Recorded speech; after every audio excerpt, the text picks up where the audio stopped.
NEET exam ஒழிக்கப்படும், முதல் கையெழுத்தே NEET exam தான் ஒழிப்போம் அப்படின்னு சொல்லி ஆட்சிக்கு வந்தாங்க.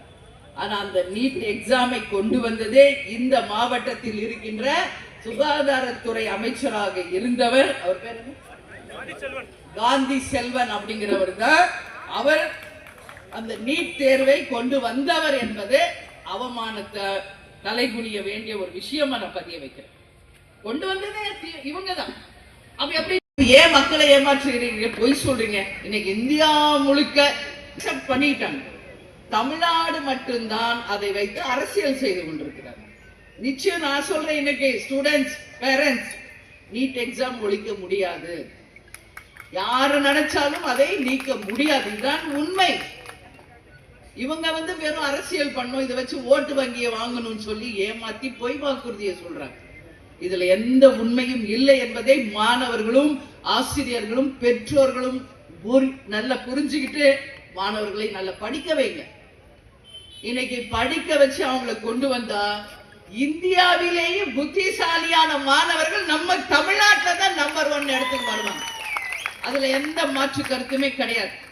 ஆனா அவங்களை சிந்திக்க விடுறது இல்ல, அவங்களை யோசிக்க வைக்கிறது இல்ல, குழப்பறது.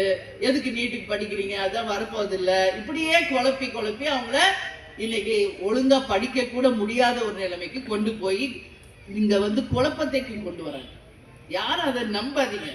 நிச்சயமாக பொய் சொல்கின்ற ஆட்சியாளர்கள் தான் இங்க அதிகமாக இருக்கிறாங்க என்பதை மனவேதனையோடு நான் சொல்றேன். இன்னைக்கு தமிழ்நாட்டிலேயே அதிகமான இளம் விதவைகள் இருக்கின்ற ஒரு மாவட்டமாக மிகவும் மனவேதனையோட நான் பதிய வைக்கிறேன். நாமக்கல் மாவட்டம் ரொம்ப மனவேதனையோட நான் பதிய வைக்கிறேன். ஏன்னா மதுவுக்கு அடிமையானவர்கள் நிச்சயமாக ரொம்ப நாள் வாழ முடியாது.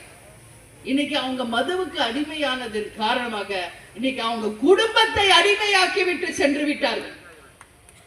அந்த அளவு இன்னைக்கு தெருவுக்கு 10 டாஸ்மாக், கள்ளச்சாராயம், போதை, இன்னைக்கு கஞ்சா, ஆம்ஸ், எத்தனை.